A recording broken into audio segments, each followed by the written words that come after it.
It seems like every day we're bombarded with more and more information in healthcare, right? Like there's always some new research coming out, new tech, new data, new everything. Okay.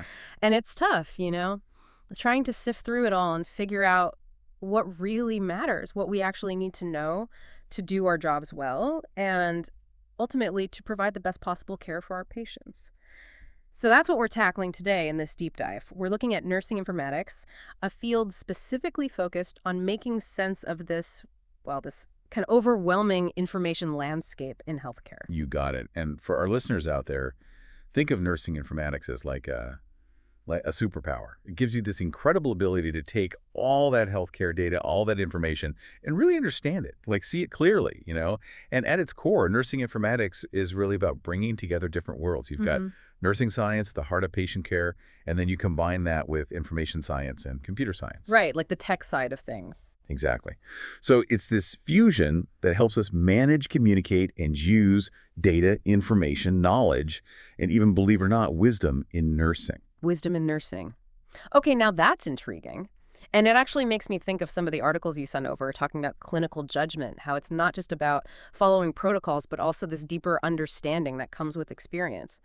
But before we jump into all that, let's lay out our goal for today. Like, what's the big takeaway we want our listeners to have after this deep dive?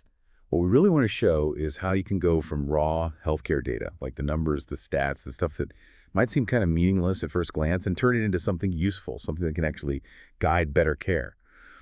And to do that, we'll be using this framework called the Foundation of Knowledge model.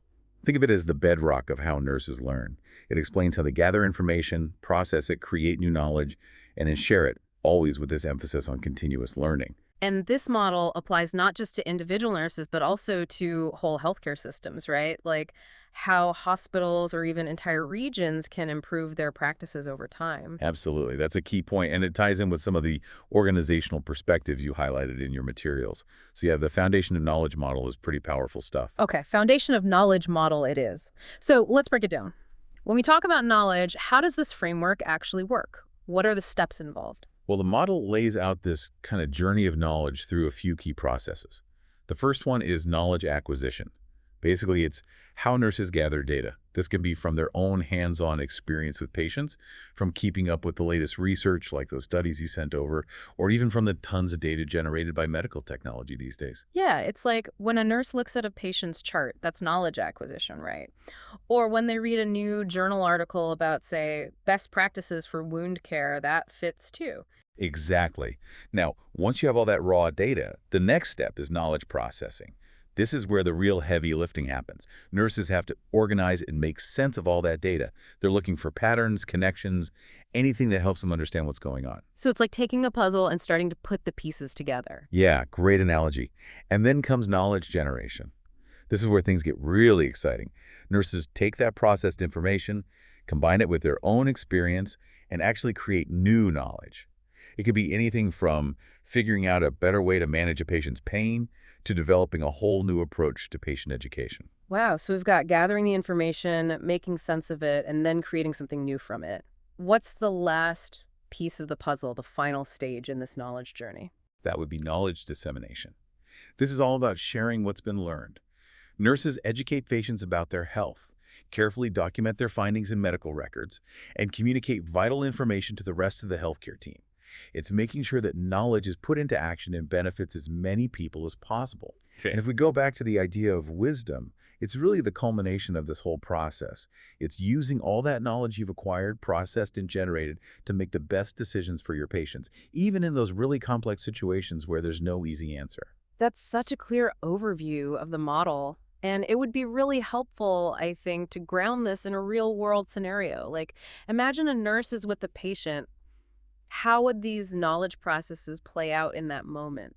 Okay, let's picture a nurse checking on a patient who's recovering from heart surgery, something like those patient scenarios you mentioned in your research. So, during a routine checkup, that's knowledge acquisition, the nurse notices the patient's heart rate is a little higher than normal, and the patient mentions feeling a bit anxious.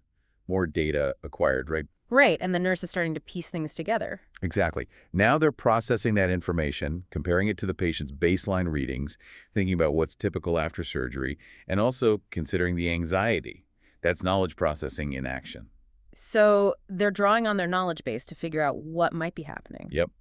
And they might generate a hypothesis. Maybe the anxiety is contributing to the higher heart rate that's knowledge generation.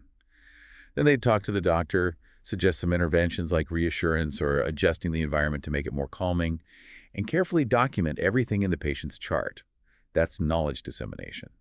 And the wisdom part comes in when the nurse considers all the factors, the patient's medical history, emotional state, everything, and uses their judgment to contribute to the best possible care plan.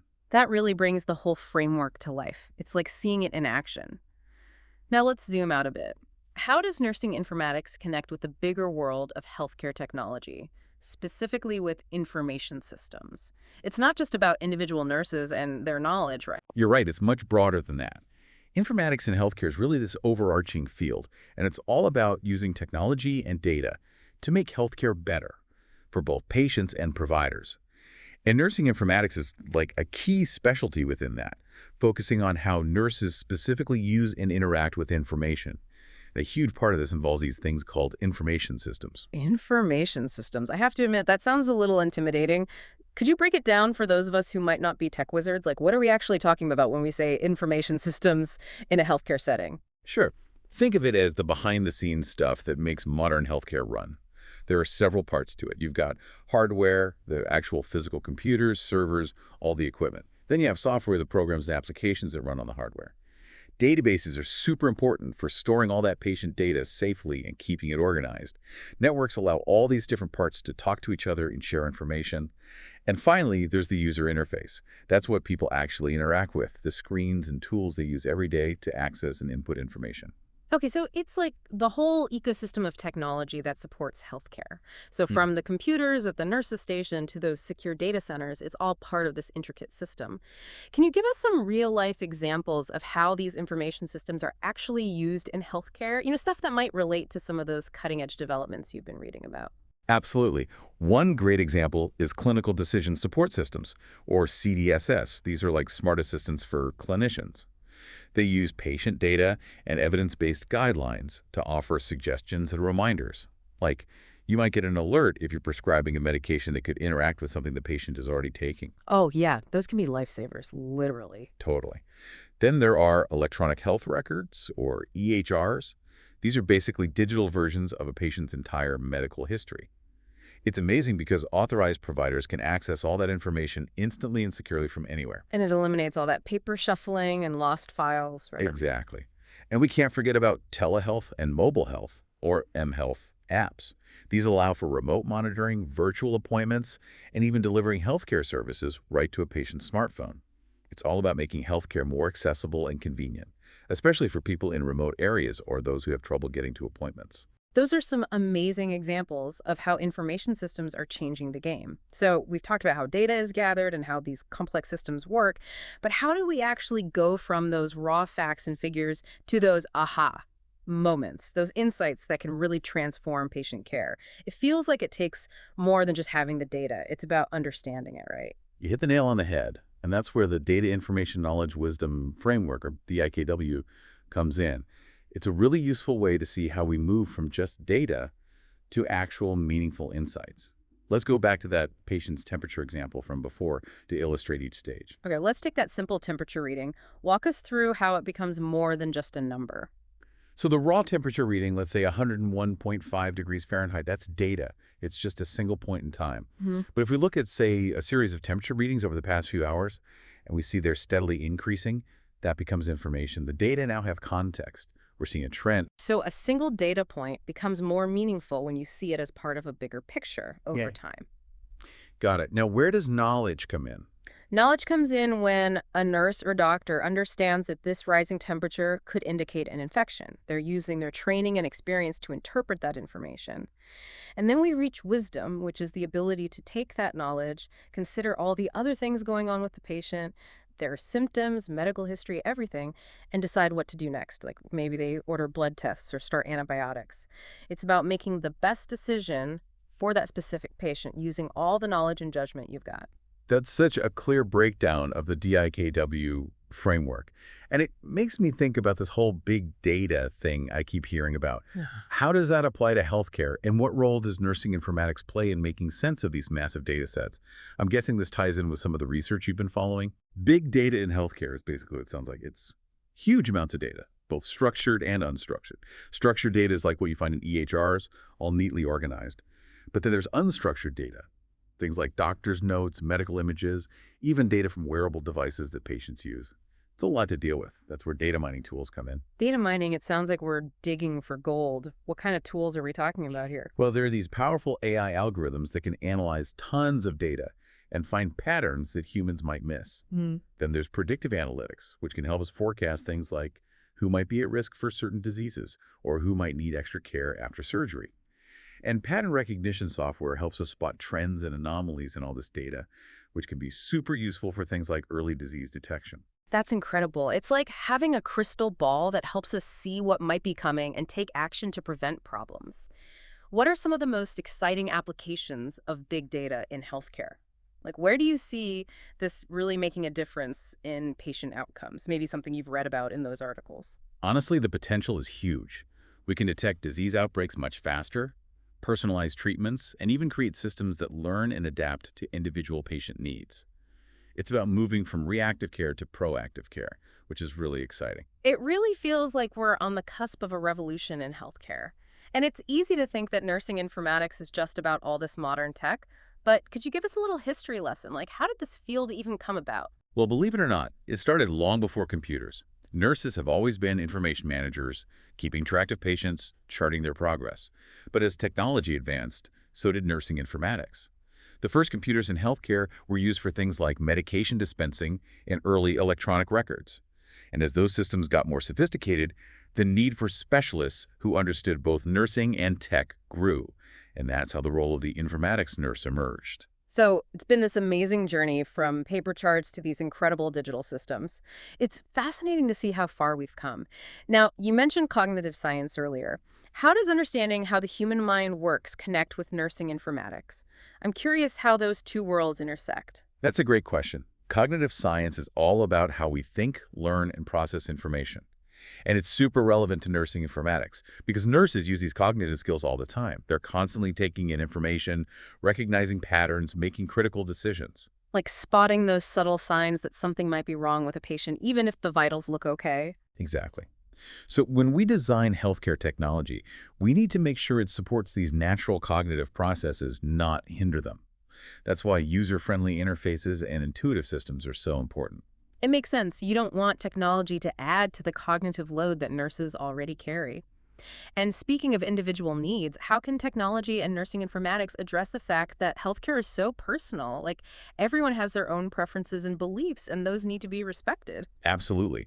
Well-designed information systems can actually enhance patient-centered care. For example, they can be customized to accommodate a patient's cultural or religious beliefs or their preferred language. Patient education materials can be tailored to individual needs, making them more accessible and understandable. And we're starting to see more systems that integrate patient-reported outcomes and preferences into their EHRs, so the entire care team can see what's important to that specific patient. It's like technology is becoming more human-centered, more responsive to the needs of each individual. You also mentioned agency-based health information systems. What are those all about? These are systems designed to meet the goals of a particular healthcare organization or agency. Like, a hospital might use a system to manage their operations, track patient flow, and measure performance. Or a public health department might use a system to monitor disease trends and plan interventions. So it's more about the big picture organizational level. Now, let's talk about the impact. What are some of the real-world benefits of using technology and informatics in healthcare? Like, what are the tangible improvements we're seeing? Two big things come to mind: efficiency and patient safety. Technology can streamline so many processes, from scheduling appointments to ordering medications, which frees up nurses to spend more time with patients. And when it comes to safety, features like automated alerts and real-time monitoring can help prevent errors and catch problems early. Plus, these information systems generate tons of data that can be used to improve quality of care, identify areas for improvement, and track progress over time. So it's about working smarter, not harder, and making healthcare safer for everyone. Finally, let's look to the future. How is nursing informatics shaping the way nurses learn and share knowledge in this constantly changing healthcare landscape? Nursing education is changing rapidly, thanks in part to nursing informatics. We're seeing more online learning platforms, virtual simulations, and even the integration of informatics competencies into nursing curricula. This means future nurses will be tech-savvy and ready to hit the ground running. And when it comes to sharing knowledge, technology allows nurses to connect with colleagues around the world, collaborate on projects, and access the latest research and best practices. It's breaking down barriers and accelerating the spread of knowledge, which ultimately benefits patients everywhere. This has been such an eye-opening deep dive into nursing informatics. It's clear that this field is playing a vital role in shaping the future of healthcare. And it's not just about computers and gadgets, it's about using information strategically to improve patient care and outcomes. It really underscores how important it is for all of us in healthcare to understand and embrace these advancements. I totally agree. It's about harnessing the power of information to make healthcare more effective, efficient, and truly patient-centered. This has been such an insightful conversation, and I really appreciate you sharing your expertise with us. It's given us a lot to think about, especially considering all the trends and challenges we discussed. For our listeners out there, here's something to ponder. With technology evolving so rapidly, especially in areas like AI and wearable tech, what do you think will be the next big breakthrough in how nurses use information to care for patients? It's definitely a fascinating time to be in healthcare, and the future holds incredible possibilities. Thanks for joining us on this deep dive.